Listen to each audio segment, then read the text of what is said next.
Hello, everybody. Welcome to Running Code, Humor in South Texas Law Enforcement. I am T-Bone, your host, along with my partner, J-Man, as always. J-Man, good to see you. Good to see you too. Busy, busy. Of course. I see you have the same amount of holes as you did last time I saw you, so that's good. No Yep. additions. No, I like that. So, we appreciate everybody's patience. It's been hard to get these episodes done. We're on opposite schedules, so that has been really hard to connect. And, we do this for fun. It's not a job, so we do this as we can. So we do appreciate your patience and your views.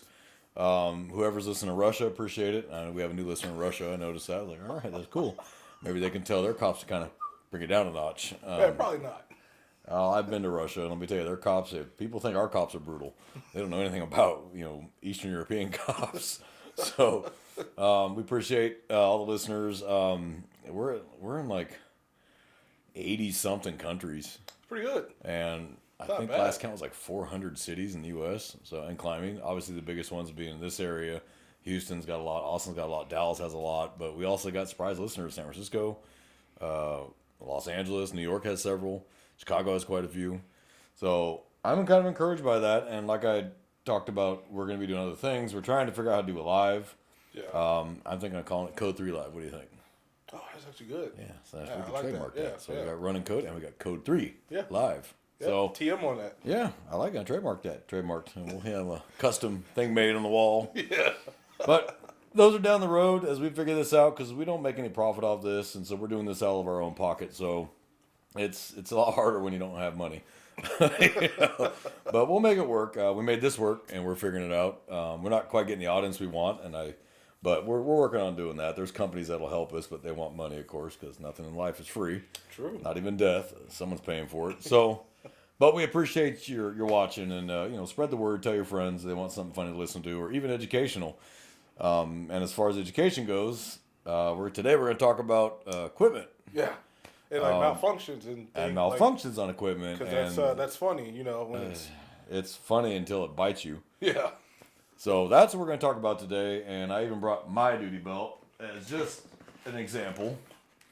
So I will show you guys my setup. And, when we talk about equipment, it's a way, not the way. We're not telling anybody this is how you have to do it. My equipment is set up by trial and error. I learned what works best and what works best for me. But to me, it's a common sense setup, and I'll explain why as I go. Everything from your vest, the type of belt you wear, the type of duty belt you wear, the equipment you wear, footwear you wear, all very important things. Because you have to invest in yourself in this job. This is not, most agencies aren't like state police where they issue everything to you. Even DPS here issues everything except boots. Those you got to buy on your own. Yeah. But they issue the duty belt because they like that patent leather, bright, shiny shit, which I don't like. You land on it once, it's done. It's just scratched all the shit. But then you just go to DPS and get another one. So state agencies usually issue everything to you. Yeah. Most municipal agencies don't. I know LAPD issues everything to you too. I do know that. That makes sense, yeah. Maybe, and probably NYPD and probably Chicago PD for the most part probably issue everything. But most big agencies budgets. don't issue you everything. Some agencies issue you nothing. Some agencies, yeah, not even your own weapon. Yeah. Although that's starting to change now. Most agencies are realizing that's a liability to let people have their own guns because they put these competition triggers on them. And like, if they get into a shooting, righteous shooting all day long, but the defense lawyer goes, they had a 1.5 pound competition trigger on that gun, even though it has absolutely nothing to do with the situation. So most agencies got smart and they issue weapons from their agency. Like, nah, we're not. You're not bringing your own gun. You're not running a staccato with a red dot sight and 1.5 inches or a 1.5 pound comp trigger with fluted barrel. We're not doing all that. Suppressor. No, we're not doing that. So, but whatever equipment you're going to wear, you have to invest in yourself. And if you buy cheap, the old saying, good ain't cheap and cheap ain't good. You buy cheap equipment, it's going to fail you. Yeah. It's absolutely going to fail you. If you buy really good equipment, you have to work hard to get it to fail.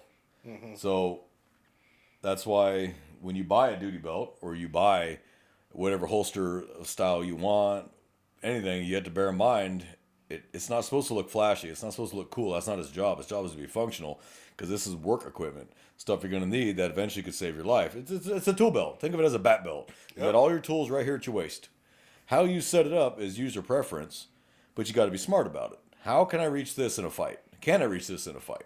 Yeah. So I'm going to show my duty belt and how I've got it set up to show people that's how I do it. Now, again, that's my way, not the way. That's just the way I do it.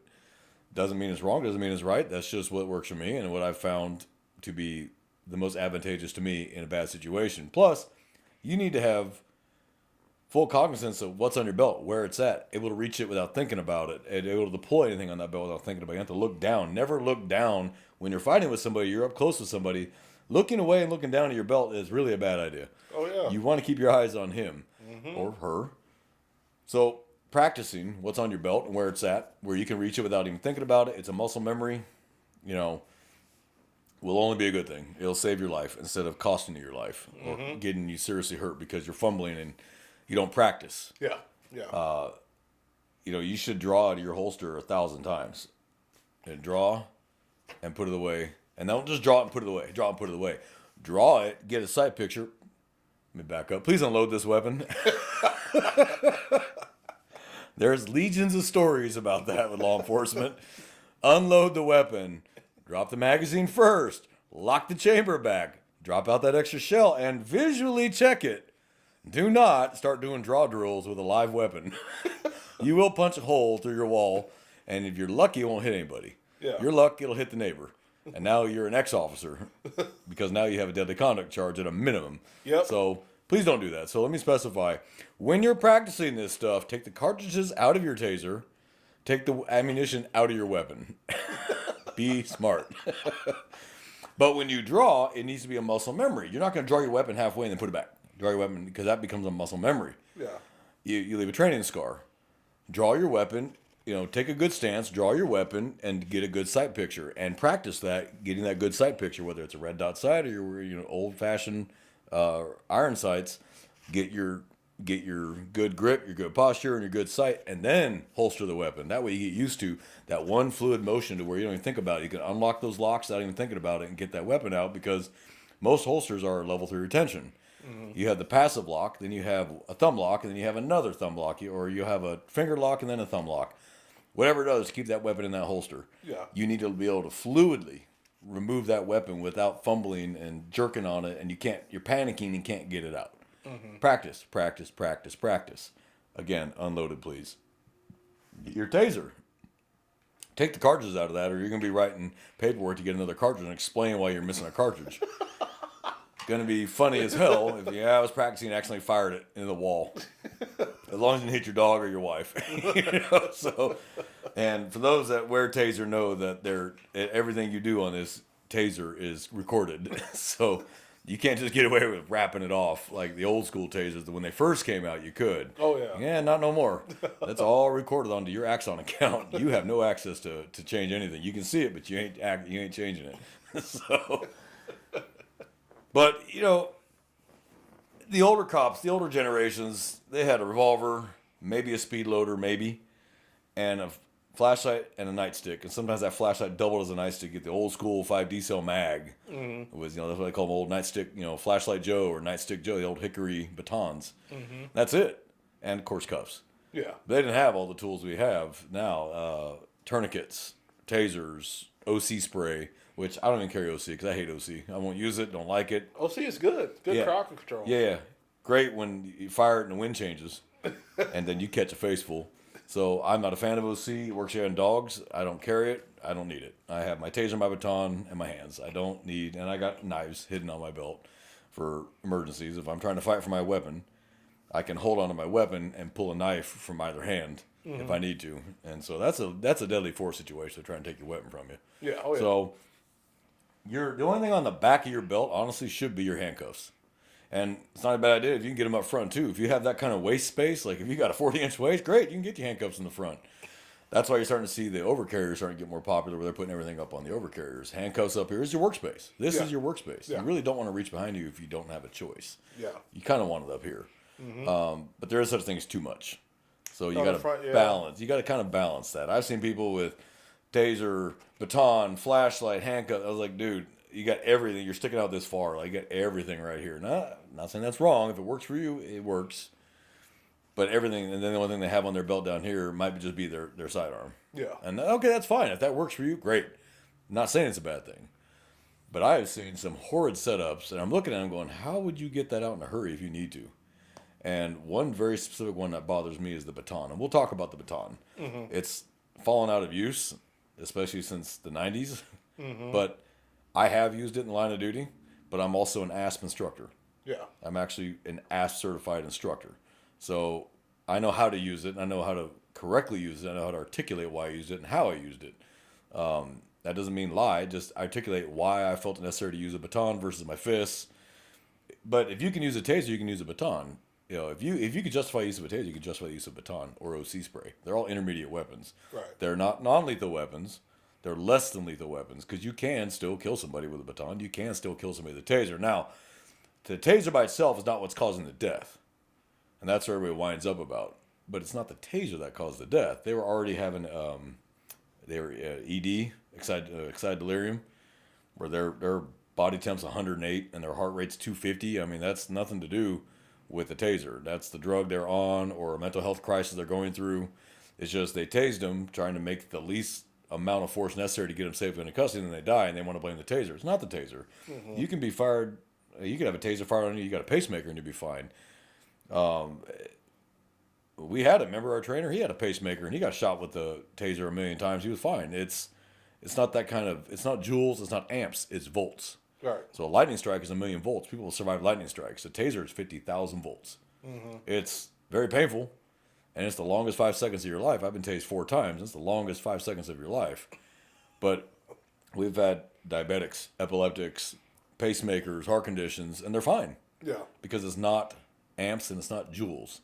It's volts. Yeah. So it just locks up your muscles, NMI, neuromuscular incapacitation. I'm sure you remember that phrase. I sure do. It just locks them up. Now, you're not rigid. You can move their arms, no problem. They just can't move their arms. So it's called cuffing under current. Yeah. If this helps if you have someone with you. Hey, as soon as I fire, get them under hand, get the cuffs on them. So while they're laying there, get them cuffed. Now, people are worried about the wires biting them. Most of the wires are coated. So that's very rare you're actually going to get bit. And if you do, it's going to be just a minor bite, not enough to stop you. Just get them cuffed. You'll be fine. It's a brush, not an NMI. So it's like a hitting a hot wire. Yeah. So just get them cuffed. That way, as soon as the current comes off, they're under custody and it's done. No one's hurt. Call EMS, get them checked out, and get them to the hospital. Yeah. You're done. No fuss, no muss, no broken bones on anybody unless they fall on their face. So today, J-Man and I are going to talk about good ways to set up a belt, equipment malfunctions we've seen, things you should have on your belt that maybe you haven't thought about, things you have on your belt that maybe you don't need that are just taking up space. Yeah. That's not a good I thing. didn't even think about that. Yeah, weight. You're adding weight. You're also adding another item on your belt you have to think about. So there's fine muscle member or fine muscle control, and there's large muscle control. So fine is like being able to manipulate a key, taking a key off a key ring. That's a fine muscle control. Try and do that under adrenaline. That's not going to happen. But you have your large muscle. That's pulling a firearm, pulling a taser, pulling a baton. Those are large muscle groups. They don't require fine muscle control to use them. Now, pulling the trigger requires a little more fine muscle control, but pulling the weapon doesn't.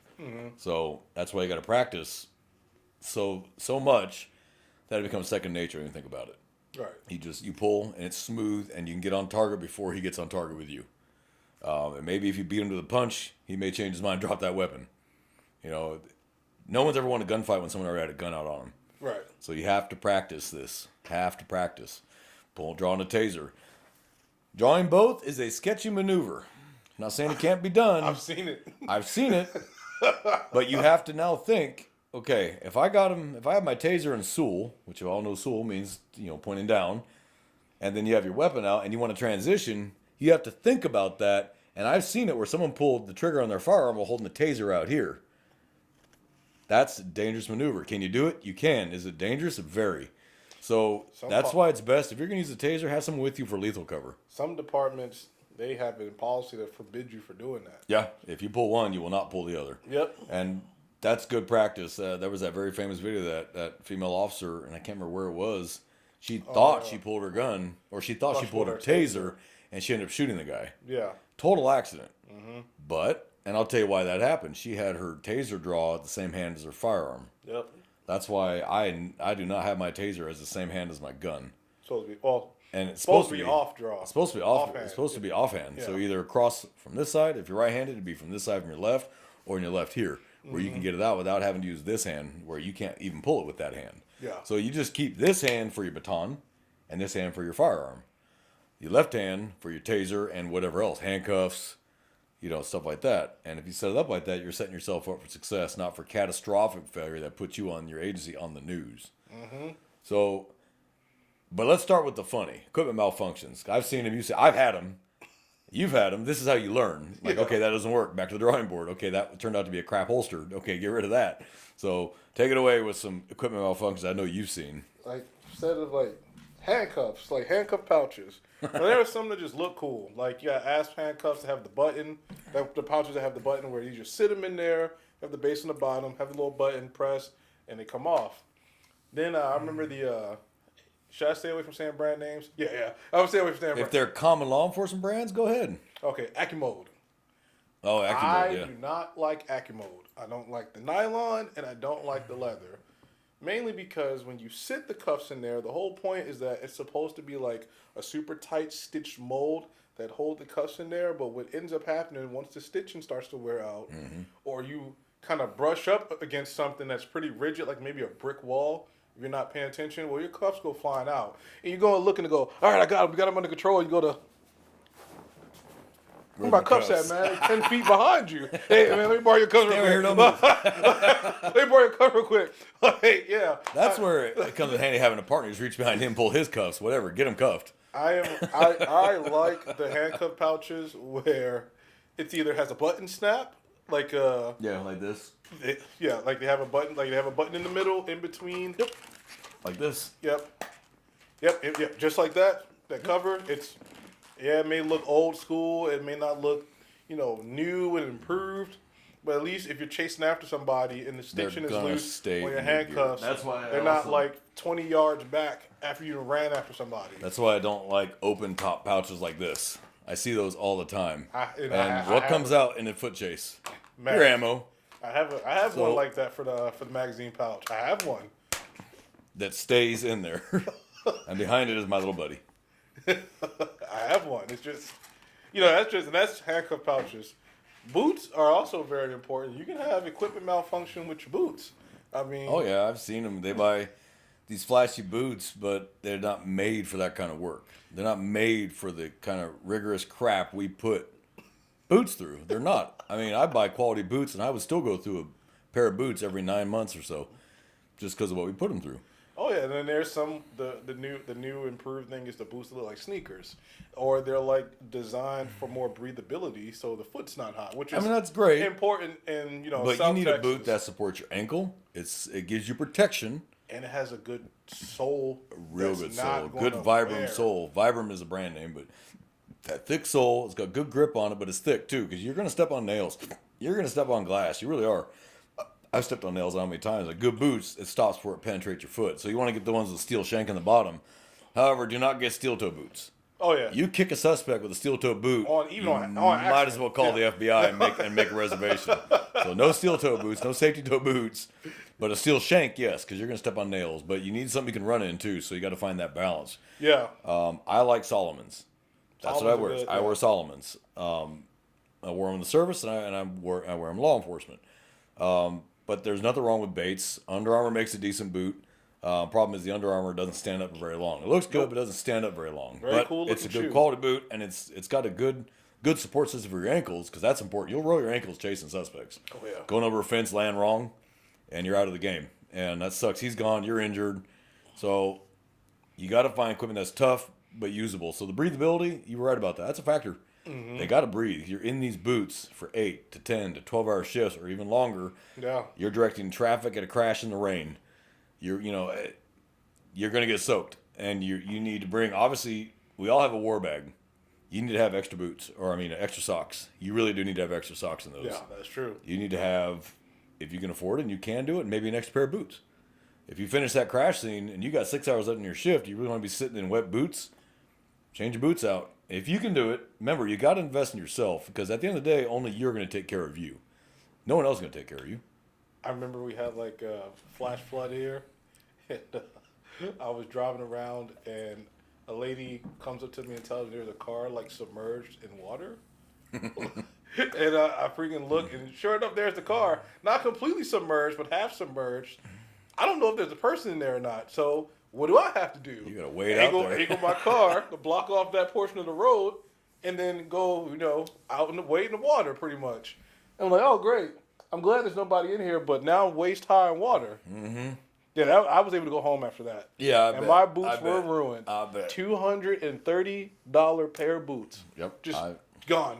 And I had to get my backups, my little $150 boots. Yep.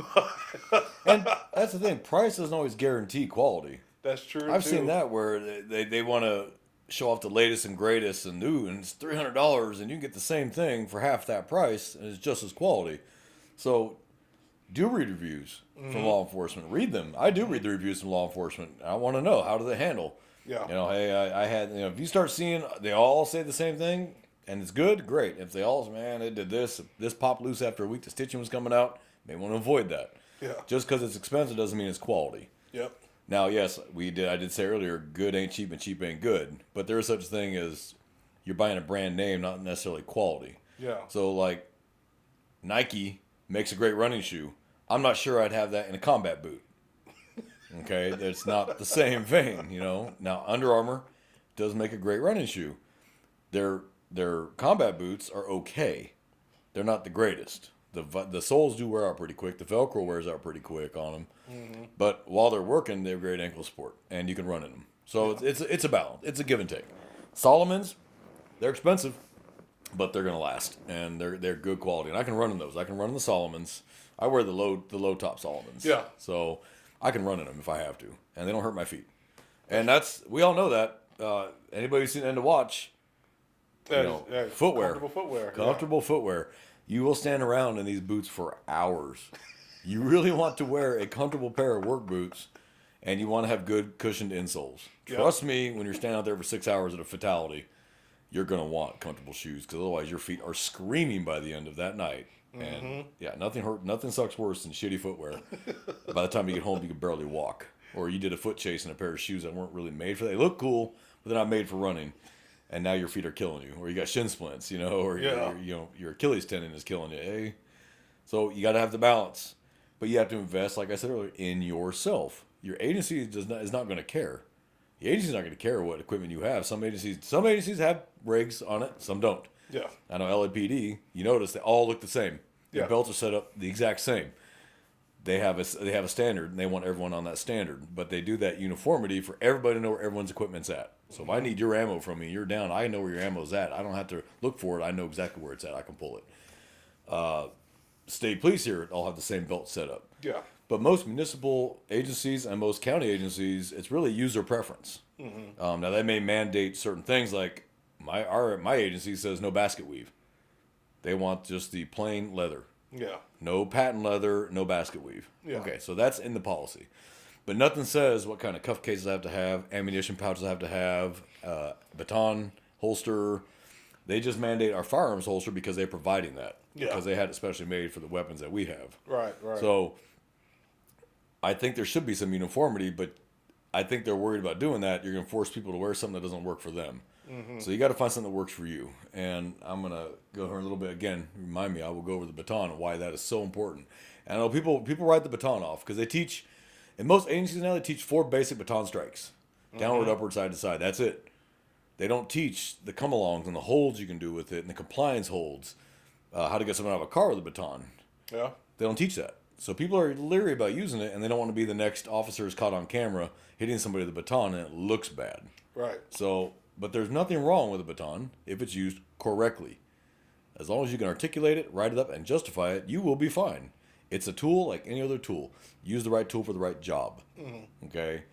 We don't clonk people on the head with the damn thing. That is not what its use is for. It's 45-degree downward strikes. We'll get into that. Yeah. I'll get into that. And that's my bailiwick as an ASP instructor. And I went to that school. Let me tell you, I couldn't move my arm for like a week. I could not. Any of our watchers gone through ASP instructor school, you will not use your arm for a week. Your right arm or lefty or your lefty will be dead. It just hung for the next week. If I had to draw a gun, I was fucked. But muscle memory. They wanted so many swings, it becomes a muscle memory that you don't even have to think about it. When you draw it and you deploy it, you're not thinking about it. That's one less thing you got to think about is how do I need to strike? Right. So many repetitions that it just becomes a second nature. and then you put it away, put it behind your knee if you have to. I like the auto locks. I can close it without, having to get down on one knee and smack it on the pavement, so I'm not getting my face anywhere near them. Yeah. I can just put it right in the holster and close it right up without fair. ever. And if I need to pull it, I can step back and pull it again if I need to. So that's why I don't like the friction locks where you got to bang them off the pavement to collapse them. I like that auto lock. You can put it right against your gear and just push the button and just collapse it and drop it in your holster. You can drop it in your holster and just collapse it right in. But it's muscle memory. It's training. You got to practice on that. And you should. Make sure if you're practicing in your bedroom with a baton, get away from the ceiling fan. Not saying I did it. I'm just saying it was messy. Shattered it because I stepped back and drew it. Whap! I was a rookie, and I was like, I'm gonna practice this and shatter. Oh, that sounds expensive. Lessons I learned. I pass them on as free gifts to you. Laugh at me, but learn from my mistake, please. So have space around you when you do this. Make sure your wife's not standing behind you on accident. You reach back and crack her in the face with it, because then, she's got a big old black eye or busted teeth, and now you look like an abusive a-hole. Yeah. So make sure you do this in safe places designed for this, okay? Don't just do it in your bedroom and shatter a ceiling fan or hit your TV on accident or draw practicing and fire a hole through your TV or in your mirror in your bathroom. Please don't do that. So, again, it's funny and we laugh, but it does happen. Yeah. So I'd rather I embarrass myself by telling you what I did. I didn't actually do the fire around thing. That I've not done. So, but you learn from my mistakes. And you think next time you go do this, whoa, I remember T-Bone talking about unload this weapon. And then sure as hell, you forgot to unload it. Okay, and then it's just safety. And you don't have to write reports to your agency. Internal affairs ain't getting involved. You're not having to call 911 and get a supervisor out to your place because you screwed up and fired a round through your wall in the neighbor's house. And now they're wanting to press charges for deadly conduct. And accidental or not, doesn't matter. Yeah. You still negligently discharged a firearm, playing with it. Yep. So the only thing more dangerous than a loaded gun is an unloaded gun. Because there's no such thing as an unloaded gun. Right. Until you have personally cleared it and made damn sure. So whenever I unload it, I got the full mag and I had the extra round right there, and then I still clear the chamber, and that's just muscle memory. Yeah. Because I will not be that guy. And our agency's had a few. Yeah. That have done that. Putting them in, they unload them at the end of their shift. Why? I don't know, but okay, fine. And they keep fingering on the trigger and rack it, bang! It's like, really? What are you doing? But that's unfamiliarity with your weapon system. Yeah. You're not practicing with it. Yeah. You're not training with it. You do your annual qualification and say, I'm good. You're not. That's the basics. It's up to you now to buy ammo. It sucks. And some agencies have the budget where you can go out to the range anytime you need to. Oh, yeah. And do proficiency, but some don't. Mm-hmm. But buy 1,000 rounds of cheap 9mm or 40 caliber and practice on your own. Practice draw drills. Go out to a range that allows that and practice that using your duty gear. This is what I see a lot of. They practice with their off-duty holster. But that's not what you're carrying on duty in blues. Now, I'm not talking about the ones who are undercovers or detectives. I'm talking about the ones that wear a full duty belt on duty. Mm-hmm. They don't practice with that holster. They practice with their off-duty carry holster, which may be level 1 or level 2 retention only. Yeah, but then they get the real belt and they reach here. Oh, shit, that's here. Because of that muscle memory. Mm-hmm. No, so, that's true. Yep. Muscle memory, again, take your duty belt with you to the range. Take the taser off, take the baton off, take all this stuff off. But take the belt itself and practice with that belt. Get that feel, that natural flow of safely drawing that firearm without firing off round. I would do a few draws without ammo in it first to make that constantly retrain and keep your finger out of the trigger until you're coming online. Because I've seen people pull their weapon and they already got their finger in the trigger as they're pointing it down, which means a good shot of shooting themselves in the leg or shooting themselves in the foot or shooting their partner next to them. That has happened. I don't know how many times that's happened on ranges across the United States with cops. And these are trained cops. And everyone wants to think a cop is a Doc Holliday with a gun. And nothing could be further from the truth. It's sad, but ammo's only gotten more expensive. It's probably a very, very negative way of thinking. But I know you line up on the range, depending on how many people. Oh. You kind of look at the shaky individual. And you're like, well, how many bodies do I have? Yes. Like in between me and that individual down there. Amen. I was like, I got 8. I'm good. I stand at the farthest end of the line. That way there's a lot of soft, squishy people between me and that dude. I'm always at the far end. That way, all I got to worry about really is the guy next to me. And this is no shots, no slights at You're not throwing anybody shade at nobody? in these current positions, but Man, like the people at the When the, admin come out? the 20 to 30 year deputy sheriff, police officer, trooper, whatever, and you're at some like cushy Gucci position where you don't even draw that thing. There's like cobwebs. Like, There's a spider web in his holster. yeah, like Charlotte's come on, Web in his holster. I'm staying away from you. Like, I'm staying away from you, straight Yep. up. Like, Yep. no offense, no offense. And you know who the most careless are with guns I've seen? SWAT. Well, because they're supposed to be the cowboys. Yeah, and They're the Doc Hollidays. and that with ego comes complacency. I see, I don't know. I figure every SWAT operator be like a damn near Tom Clancy with a firearm. You would think, but I think it's one of those. I'm SWAT, so I automatically know what I'm doing because I've been through all this training. Well, that's great, but training is continuous. Training starts and never ends.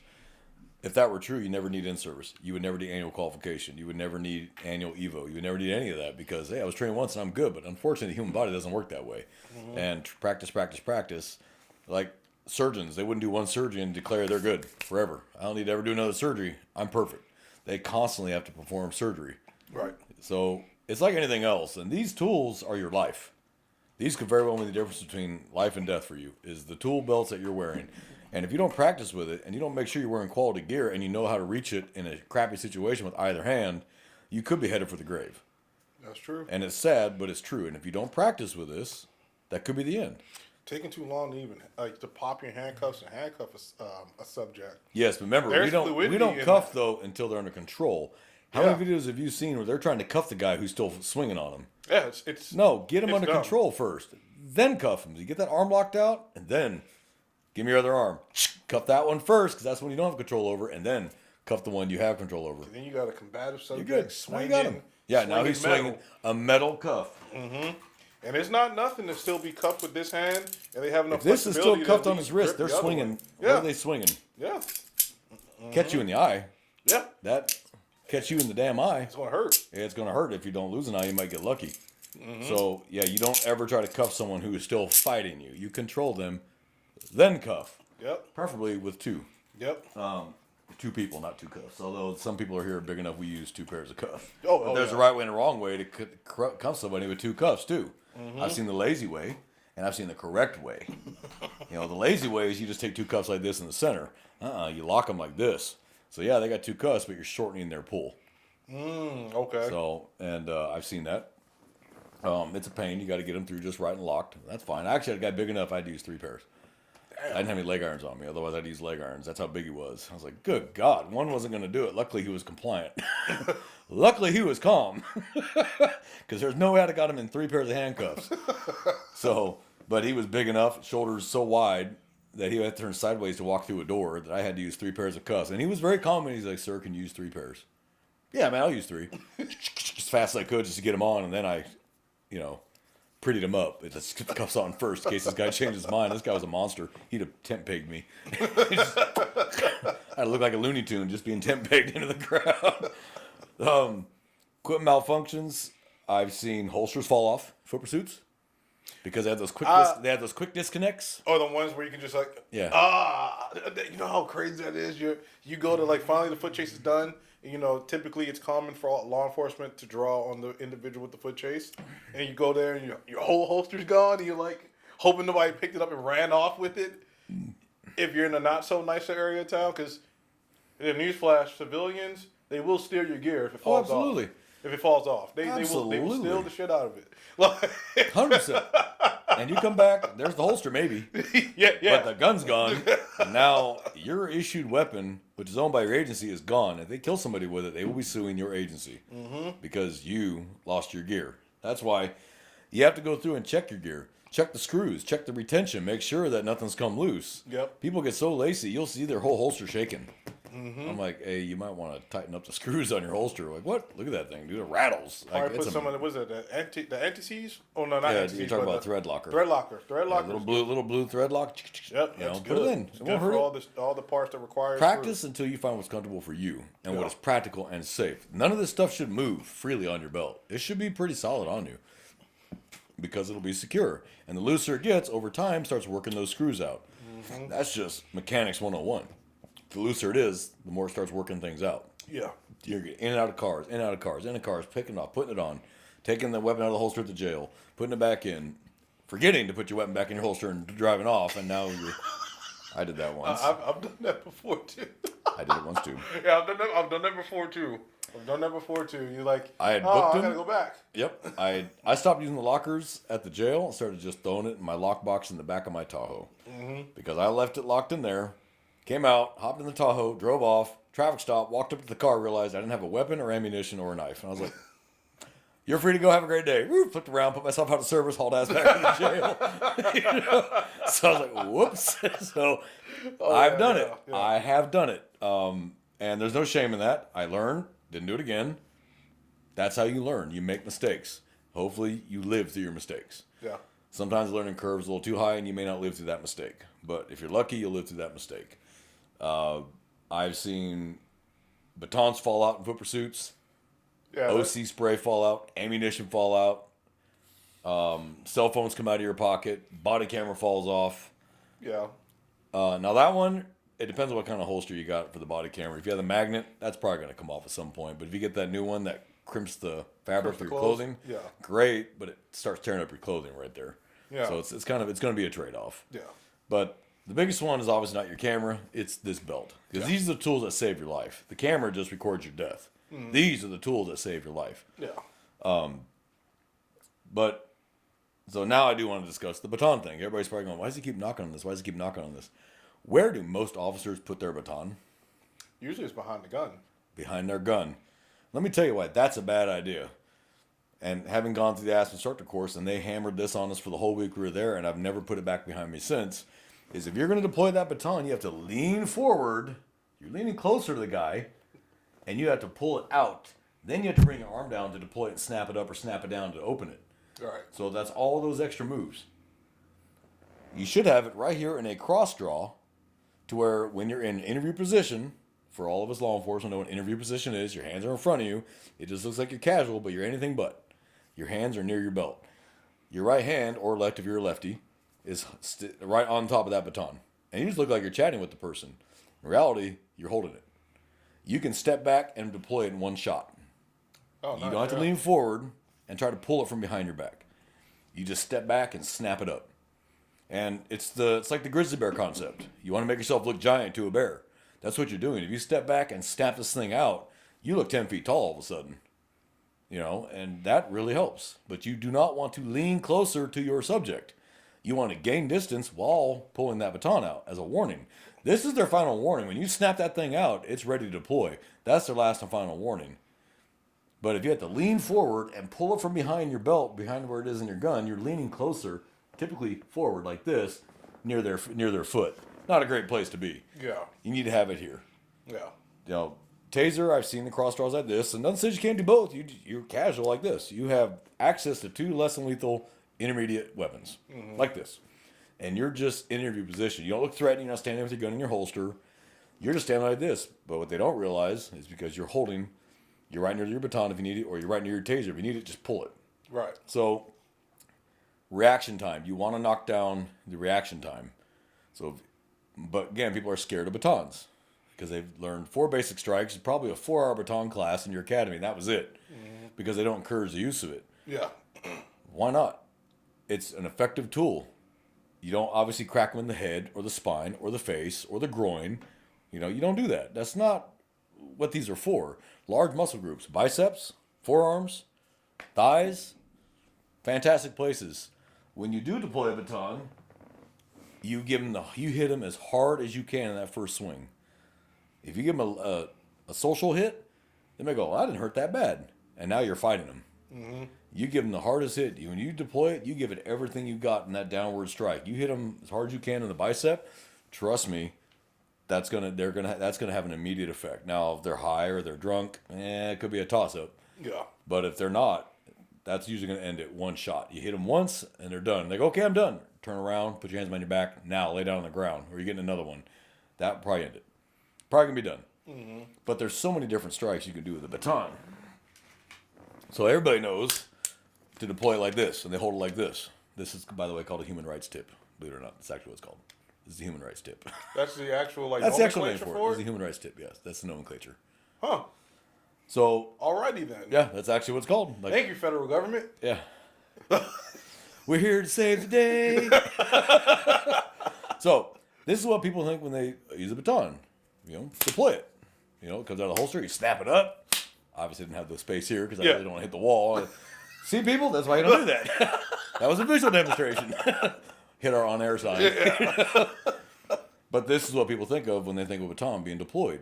Right. I'll tell you right now, you can get just as effective out of this without deploying it. If you flip it over and you hit them right here in the collarbone, drag it down their chest, it's going to get their attention instantly. Oh, God. Trust me, you will not have to snap it out. Trust me, you flip it up and just hit them right here, right in the clavicle, and just drag it down their chest. Hurts like you wouldn't believe. They did it to us in instructor school to show us. And let me tell you something, I had a bruise from here to here when they were done. But it works. But they wanted you to know what it felt like so you could testify to. I know exactly what it feels like. It's been done to me. Mm-hmm. So that's why we get tased. Yeah. You know the effects and you know how it feels. So you can say, I've been tased. I know exactly what it does. And I also know that as soon as the current's over, the current stops, you're fine. Yeah. You pop right back up. It's not like OC, which lasts and lasts and lasts. Tasers, done. Pop right up. And you just feel energized, like you had 3 cups of coffee. I mean, you're just like, woo, all right. It's a wake me up. In the world's most intense ab workout. Yes, it is. I'll tell you, my abs actually hurt. And there was a girl in our class that actually had an orgasm while riding the Lightning. Yeah, we were all like, hit her again. And she laughed about it. Instead of being embarrassed, she laughed, which just made us like her more. She was tough. She wasn't a wilting flower, though. She wasn't a dainty girl. Like, she'd fight like a man. We had nothing but respect for her. She's a sergeant now. But, so there's open mode strikes. This is an open mode strike, obviously, because it's open. Right. This is a closed mode. You can use closed mode. You can push them back like this. You can use it as a fist load and punch them in the chest to push them back from you. It depends on what you want to use it for, how close you are to the subject. You may not have the ability to deploy it out into open mode, but if they're that close, you can pull it this close and hammer them in the chest with it, or hit them right here in the clavicle and back them off, and then that gives you time to deploy it out. You don't get it snapped out and be like, you're going to get another one. And that usually they realize you're not kidding. Can you articulate it? You sure can. You sure can. People are scared to have to articulate the use of a baton. Yeah. It's a tool like any other. Every agency is going to have a policy on it. But not a single agency says you may not use your baton. Mm-hmm. Okay? It's up to you to use it correctly, like any other tool. Your taser, your OC, your sidearm. There's a common sense how to use it and when to use it. Same as this. Nothing changes here. The reason why I like the auto locks is because I can do this. And I can close it up without having to lean forward, smacking on the ground to close it. I can keep an eye on my subject and close it if I need to. Because what do they teach you with the old schools is you go down to cuff them, put this behind your knee like this, while you're cuffing. If it gets froggy, step back and you've got your baton back in your hand. Well, that's still a loose piece of something. Someone come up behind you and take it from you. Right. So the way I've got it is I just put it right back in my holster. Just right here. And I go to what I do, and if I have to redeploy it, I can step back and pull it back out again. Mm-hmm. So that's why I recommend highly to any officer watching this, put this in the front of your gear. Put it in the front. You do not want to lean any closer to a suspect that's hostile than you have to. And leaning forward, pulling it out, then deploying it is an extra step you don't need. Right. That's 2 extra steps. Lean forward and pull it out instead of just one. Pull it out and snap it up. Yeah. Problem solved. You don't have to get closer to your suspect, and you want to gain that distance. Yep, that's true. I keep my flashlight right on top of that. So I can reach on my belt. I can reach my ammunition with either hand. I can reach my sidearm with my right hand only, because the way our holsters are set up, you're not going to get it out with your left hand. Mm. That's why I keep a secondary knife right here. Taser's right here. My baton's right here, where I can pull it with this hand if I need to as well. I can pull it right out and smack you with it if I needed to. I can. My tourniquet is available to me. That's behind my gun, but I can reach it with either hand. I've checked and made sure and tested it. I can reach it. All my gear is reachable with either hand except for my gun. Yeah. And I can't reach my taser in my right hand. I can't reach my gun in my left hand. That's just the nature of the business. I don't have the 50-inch real estate waist where I can put all that right here. Some people have that real estate. I'm thinking about 2. Start running more. I'm thinking about 2. Yeah, so gear is so important. Vest. I don't know how many times I've had to tell officers, wear your vest. What is wrong with you? Comfortability. Okay, yeah, I get Texas is hot, and it's 108 degrees. But your sweat's not going to stop a bullet. Hydrate. It sucks to have to constantly wash your vest, Febreze your vest. I get it. That sucks, and it holds the heat in. You pull your vest back, and it 120 degrees hits you in the face. But it sure as hell beats a bullet. Yeah. So drink water. It's like in the military. For those of us who are watching this that were in the military, it can be 130 degrees. As long as you're drinking water, you'll be fine. So hydrate. Don't drink these on a hot day. Don't drink energy drinks. Drink water or Gatorade. Electrolytes. Don't drink soda and don't drink. I know that's funny, but I'm not on duty. Okay, on duty I drink water. That's the safest thing for you. So vests, I've had to tell them, hey, vest, you need to wear a plate in there too. Like you have a level 3A vest, you need to put a level 4 plate in that. When your sergeant's coming up behind you to pat you on the back for no reason, he's checking for a vest. I'm like, if any higher up is patting you on the back, we're like, hey man, hey, you got a strong chest right there. Where's your vest? Yep. No, you think you're gonna stop a bullet? Got it. Okay, all right, tough man. I don't know how many times I've heard that. Well, if I need it, I'll put it on. That could be the dumbest thing I've ever heard anyone ever say. That's like a seatbelt. Well, if I see the crash coming, I'll put the seatbelt on. When the shooting starts, you reach in the back seat and you just deploy the vest like you can hold it in front of you. So like a shield, like a mini shield. And then you bang, bang, bang. Yeah.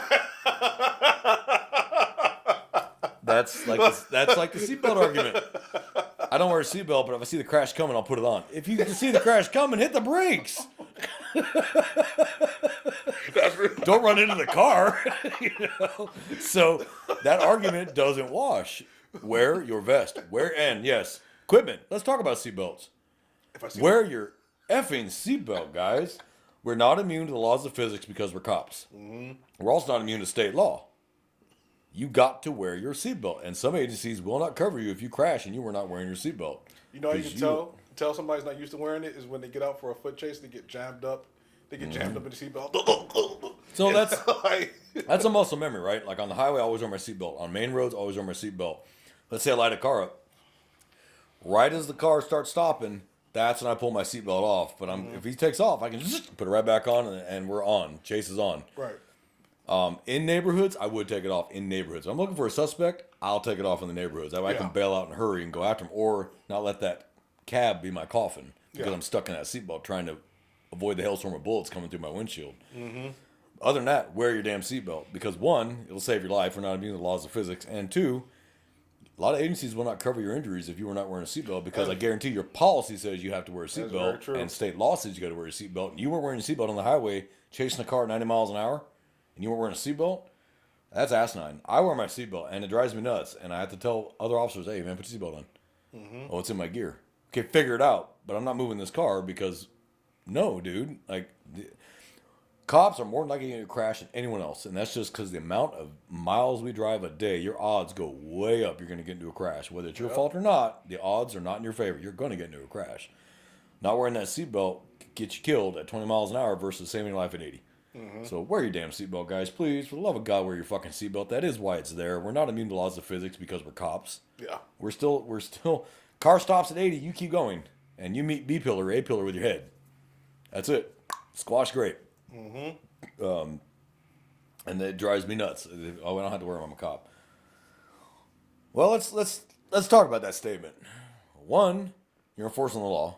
So how are you going to enforce seatbelt laws if you're not wearing one? True. Two, it'll get you killed because you get into a crash and weren't wearing it.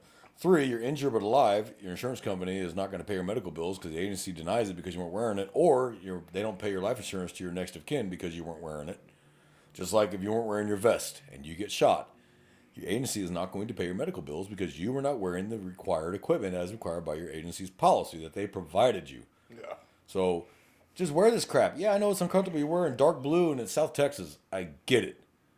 Trust me, I've been out there working a fatality for 7, 8, 9 hours in the 100+ degree heat wearing that vest. It sucks. Drink water. You should always have in your car equipment 2 gallons of water in your car. It may be warm, but you got water. Yeah. You should always have a medical bag with you. Now, I don't wear an IFAC. I don't have the waist real estate to put an IFAC on here as well. But I did have a medical bag in the front seat of my car. I could reach out and grab that medical bag in a hurry if I needed it. And I was familiar with everything that was inside it. Now, I'm not going to be performing field surgery, but I could at least provide first aid till EMS got there.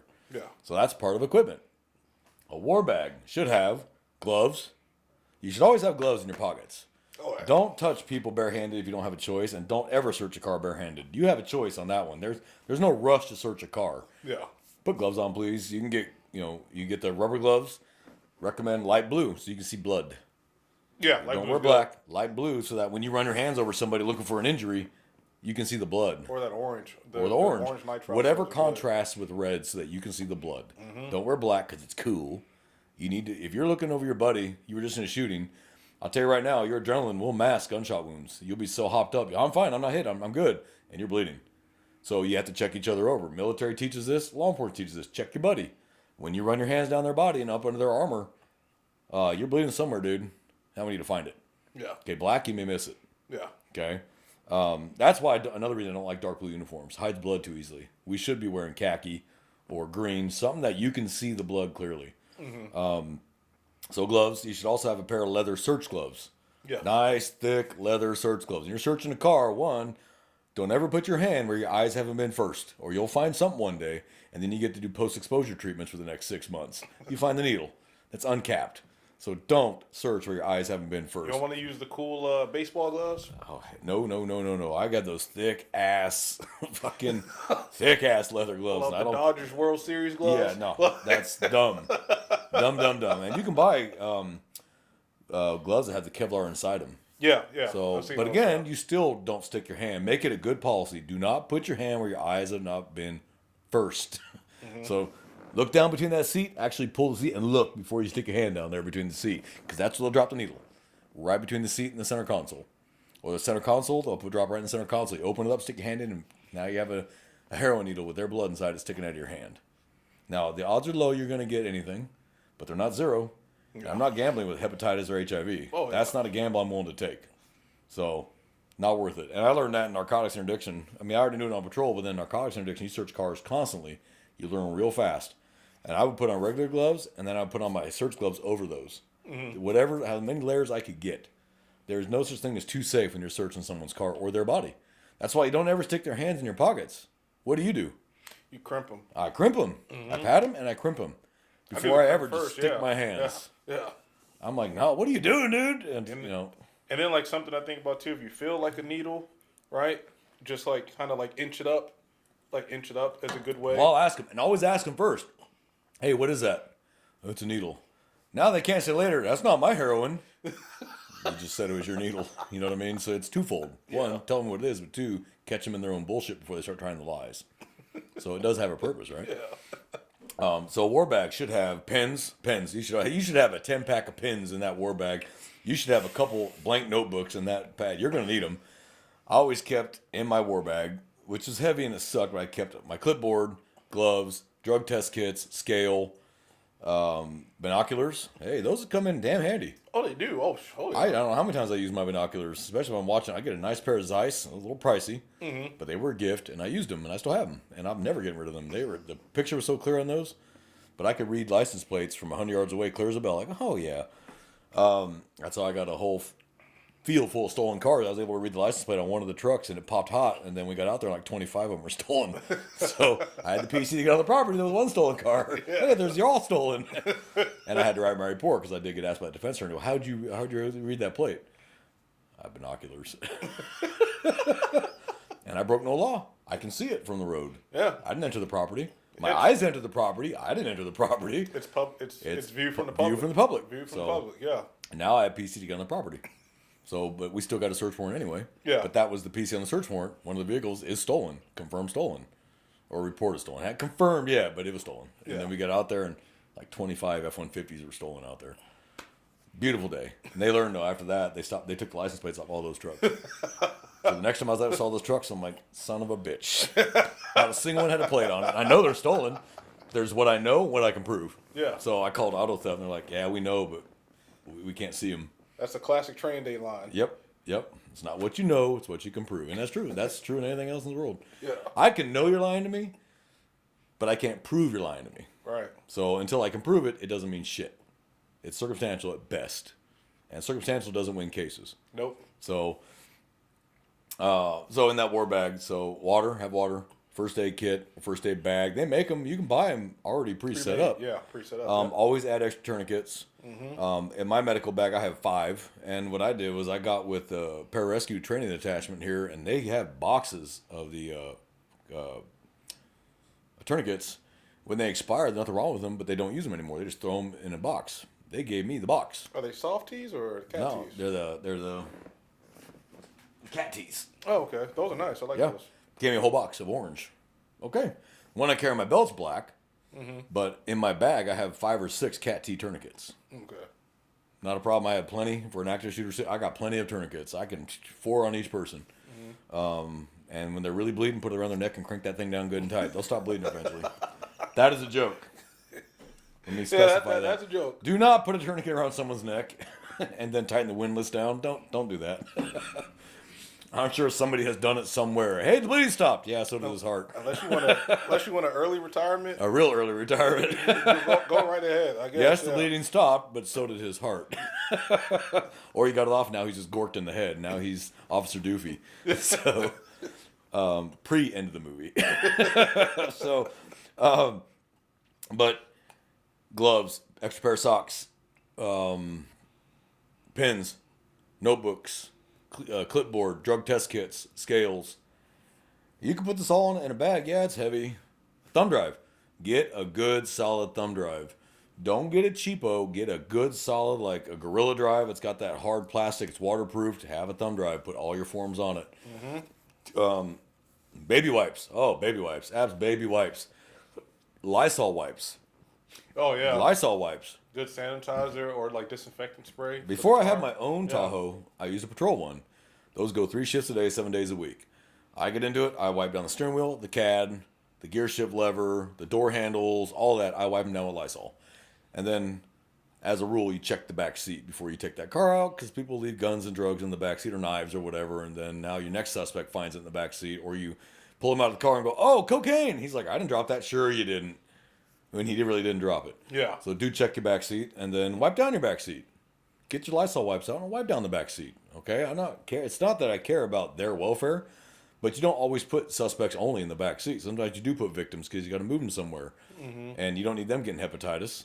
Yeah. So wipe down your equipment, clean it. You should function check your firearm. Function check your flashlight. How many times? You know, you work days, and then you get sent to nights, and you try your flashlight and it's dead. Yeah. And you're like, uh-oh, and you got no batteries. Now you're working the whole night shift with no flashlight. 2 is 1 and 1 is none. So I have this one right here, but I always kept another Stinger flashlight right here. So I always had 2.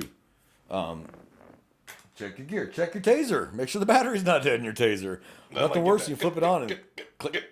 Fuck. Or you get the one with the weak charge. Yep. The And battery. great. Yeah. Make sure your handcuffs so someone didn't fuck with you. We used to do this with each other. And double lock the handcuffs? Double lock them. So you go to pull them out and you sit there, wham, wham, wham. Yeah. So check your cuffs. Make sure they work. Yep. They should freely rotate. Oh yeah. Freely rotate. That's how you know they're working because eventually these can lock up. Yeah. You get dirt in them, you get grease in them, you get sweat in them, whatever. They rust from the rain. And they rust them up and they don't lock, and that's a liability. Let's say you do get cuffs on somebody, you tighten them down too far in an accident. You know, we always check for tightness, right? And then you can't get them to open. Yeah. You now have a very limited window to get that handcuff off him before you give him severe nerve damage. So now you're calling fire. Get out here with that Sawzall now because you didn't check your gear. Yeah. It should freely. Now, just because it does this doesn't mean the key lock's working. Yeah. It's You true. better check the Gotta key check everything. Yeah. and make damn sure that it locks and it unlocks. More importantly, it unlocks. Yeah.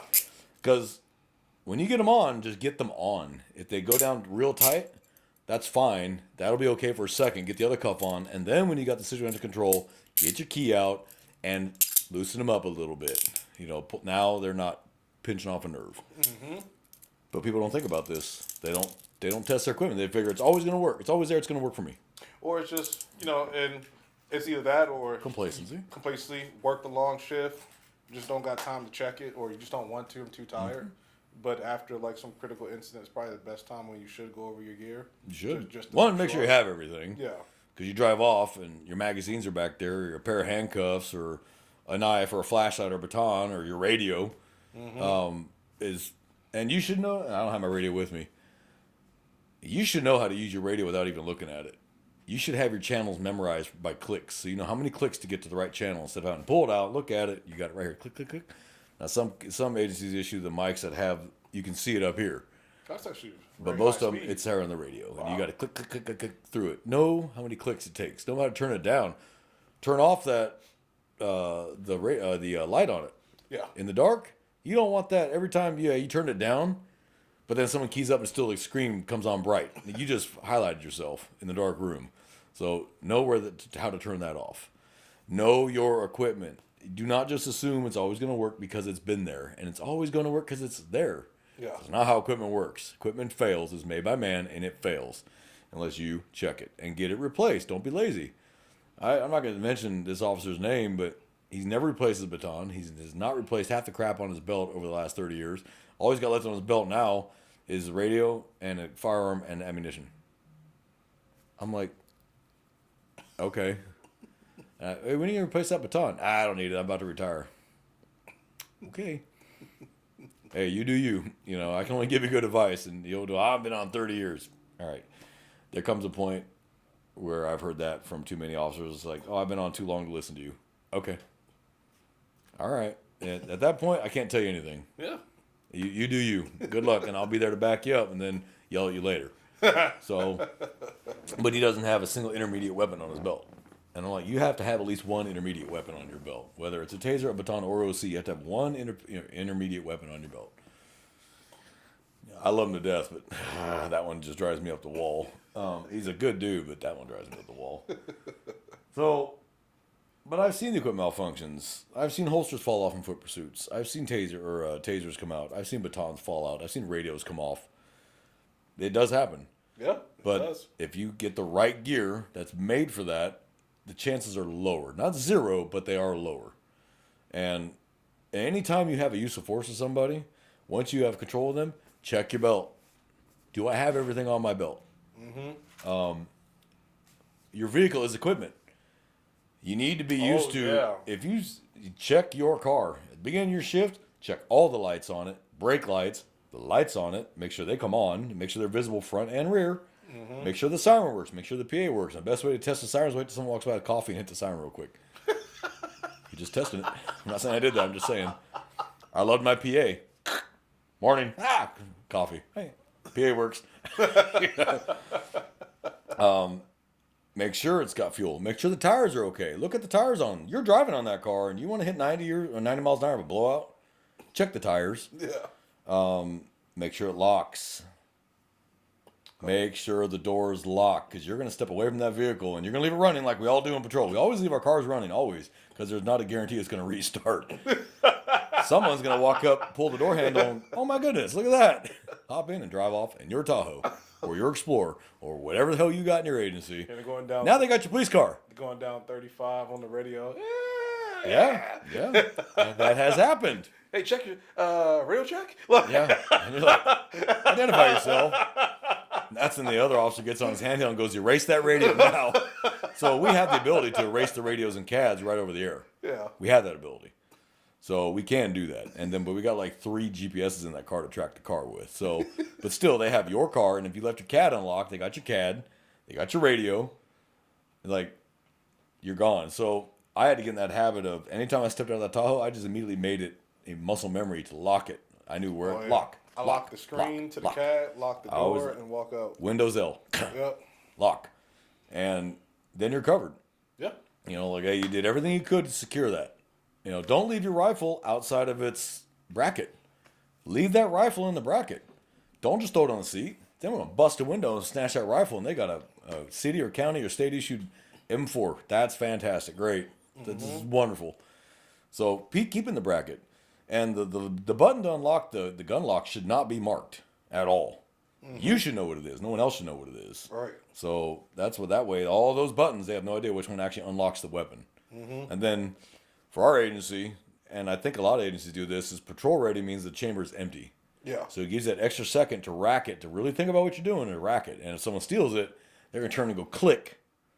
And before they get a chance to rack it, you put 3 holes in them. And even if they rack it, Still unsafe. It's still unsafe too. So, So gives them extra time to step to the side and maybe ventilate him. Yeah. Before he ventilates you. Yeah. So leave the guns in the racks. That's why they're there. Check the rack. Make sure it actually works. Make sure it unlocks too. Make sure your rack actually unlocks. Because it's got the same way up, which is the handcuff. Yeah, they're rusted. You got the one with the handcuff. So yeah, it goes on, but then you hit unlock and it don't unlock. You're like, oh shit. So you have to open it with a handcuff key. And that's always uncomfortable. And that takes forever. So you're not getting that out in a hurry. You might as well write that one off for the day. You don't have it available to you. Yeah. So this is all equipment. Some owned by the agency, some bought by you, all of it necessary for your job. Mm-hmm. You don't need all the flashy extra goodies. I do like the light that goes on my shoulder. I do have that for night work where I can turn on red and blues, front or rear or all, or the infrared. Mm-hmm. I have the infrared one where the helicopter can see me. Yep. That's a nice little handy piece of equipment. Some agencies are actually starting to issue those. Mm-hmm. Some don't. Some you got to pay for it. But like I said, you got to invest in yourself. It sucks, but one, it's a tax write-off, so write it off. Get the receipt and write it off. But two, it could save your life. Something inconsequential is what saves your life. You should also have extra handcuff keys. Yeah. You got the one up here. It should be a tactical key about that long. Mm-hmm. But keep a regular key on the key ring in your pocket. Keep another key. And then you should have a hidden one on your belt. Yeah. You never know when you're going to get cuffed with your own handcuffs. You better learn how to get out of handcuffs when they're behind your back. So keep an extra key. And they make them, the little hidden keys that hook to your belt loop inside your belt. No one knows it's there except you. So if you do end up getting handcuffed with your own cuffs because someone got the drop on you, you know you can get yourself out of those cuffs. Mm-hmm. Now, if they do keyway up, you might have a little rougher go, but you can at least try and get it around and get one loose. Right. But always have an extra handcuff. I always carry like 3 handcuff keys on me. And dog tags. I have my old military dog tags because I got my blood type on them. Yeah. And on my armor, my level 4 armor, my outer vest, I do have my blood type. Very visible. Mm-hmm. Because you need to know what my damn blood type is. That's kind of important. And it's big, red. Cops or medics and doctors look for red. Your blood type should be in red. Mm-hmm. So that's, okay, he's A negative, B positive. Whatever the hell he is, that's what he is. Right. Can mean the difference again between life and death. So all these are hard learned, hard fought, hard won lessons. I'm not saying that you have to do, listeners, everything that we've talked about. You don't. Yeah. Whatever is comfortable for you. If it works for you, great. We're not here to change what works for you. But if you're just doing something because it looks cool versus it's practical and usable, then you're doing it for the wrong reasons. You're not in this job to look like a poster boy for, a model for, police gear. Okay, you're here to enforce the law, and that requires you to put your hands on people sometimes, or use force, or even deadly force. And you better know how your gear works, and you better know where the hell it's at, because it'll fail you, or you won't be able to find it, and you end up getting hurt or dying because you thought it looked cool versus its usability, its practicability. Right. So, my duty belt, just like any construction worker, they have their duty belt, they have their tool belt, it's got their hammer and their screw gun, their screwdrivers or whatever. This is your tool belt. This is the tool belt of your profession. Yep. And this can save or get you killed. It can save your life or get you killed. Yeah. So we hope that you guys got something out of this. You notice I never once pulled my sidearm. Not necessary. So why would I do it? Playing with a gun is a good way to get hurt or killed or hurt somebody else or end your career. Guns are not toys. Even with cops, guns are not toys. We're the biggest hypocrites on earth about that. So we wanted to do this episode today because we feel it's very important to, especially for our cop listeners. This one was really geared more towards cops and to some extent security guards as well. Yeah. Know your equipment. Have the right equipment for the job. Don't go flashy because flashy does not mean quality. Okay, it just means that's looks, and that's not what's going to save your life. Or be tough and hang in there. Know your equipment. Train with your equipment. Practice with your equipment. Again, safety reminder: unload your sidearm before you practice, and unload your taser cartridges before you practice. Yeah. That way you don't accidentally wrap off a damn round through the wall, or you tase the cat. Okay, so remember those safety items. All right, always think safety first. Even in this job, we do a lot of dangerous things, but you can mitigate the dangers by being as safe as you can be. Mm-hmm. It's just do your best. You can't take away all danger, but you can mitigate it. Absolutely. By taking good safety procedures. So I think it's so important, and it just doesn't get talked about. You never hear about it. Once you issue your gear and you're in the academy, and they always say in the academy, know your gear and check your gear, and then you never hear it again. Mm-hmm. And you get complacent. Yeah. And if just one officer ends up getting their life saved because they heard this episode, I consider that a win all day long. You know, we're here to save lives, and we're not here to take them. That is the last resort, and not what we want to do. I don't know any officer that wants to take a life, and if they do, then they shouldn't be a cop. Okay, our job is to save lives. You have to take a life to save a life, but none of you should want to do that. Yeah. But we want you to save your own life and those of good citizens that you're trying to protect. So know your gear, buy quality gear, invest in yourself, and you'll be okay. Yep. Buy crap gear, buy shitty gear, buy flashy gear that's cheap, and you may end up paying for it with your life. So, and it's that simple. And boy, would you feel stupid if someone told your wife you died because you bought that really, really cool whatever, and it turned out to be crap, and it locked your gun up or whatever. Don't. So, I don't know what else I can add on the subject of equipment, unless there's something that you could think of. All good. Well, I think we hammered that one pretty good today. So we do appreciate, again, everybody. Please pass this on to your friends. The Running Code podcast available on every podcast. I think every podcast platform. I think now. Yeah. It's on our YouTube. We're on YouTube. We also have the podcast on YouTube, the audio as well as the visual. We're trying to work on doing a live. We're trying to figure out how we're going to work that and the logistics behind that, because it's not as easy as it seems to be. It really is not. You have to coordinate a lot of things to do a live. Yeah. And we honestly just don't have the listener base yet to really do that yet, because I don't want to do a live and only got 3 listeners. And we appreciate the listeners, but 3 just it's not cost effective. So we're working on these things, guys. Please be patient with us. Leave comments on our YouTube channel. If they're great comments, we'll read them on the air. If they're really stupid, we'll definitely read them on the air. But if it's anything racist, we're just going to delete it, because we're not here to play that game. LGBTQ, you know what? We're not playing that game. Yeah. Politics, we're not trying to get into politics here, okay? This is supposed to be funny. So if it's anything politics, race, LGBTQ, inflammatory, anything about religion, we're just going to delete those, because that's unnecessary. No one needs to hear that or see it. But if it's funny and it's stupid, we're going to read it out on the air. Yeah. So you'll get a shout out, just like, what was his name? Brandon, I think? Brandar. Yeah. Hey, you know what? He asked it. We answered it. You know, and I remember growing up being told that no such thing as a stupid question, and I've learned that's not true in law enforcement. There really is stupid questions. You heard them every day, you know. So, but J-Man and I appreciate everybody that listens.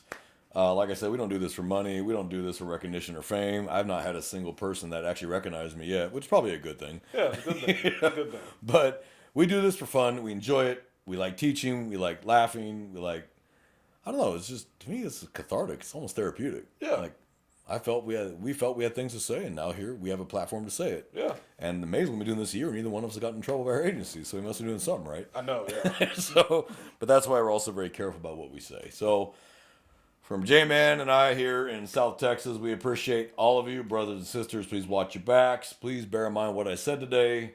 If you don't want to change it, that's fine. That's on you. If you do, great. You can drop us a line if you have questions and there's something you want us to clarify, or you had a question, or you like something on my belt you wanted to ask about. I'm more than happy to give out that information. None of this is classified. If it helps you, it helps you. If you see something I could do better, hey, let me know. I'm not against advice of any kind. Only a fool refuses to take good advice. Yeah. And I'm many things, but a fool ain't one of them. An asshole, I'm one of those. Not a fool. So I have no problem with good advice. But it all boils down to personal preference. At the end of the day, find what works for you. But think about the logistics of what you're going to do. How am I supposed to utilize this system? All right. And then practice it and go, okay, that's not working. Let me try this. Once you find what works, practice with it, practice with it, practice with it. That way it becomes a second nature in a dangerous, stressful, high adrenaline situation. You don't have to think about it. You automatically go right to it without having to fumble for it and look down and then get kicked in the face. So, oh, yeah, absolutely. So from South Texas, we are here at Running Code. We appreciate y'all. Have a great week. And brothers and sisters, be safe. Anything to add? Nope, that's it. All right, we're out of here.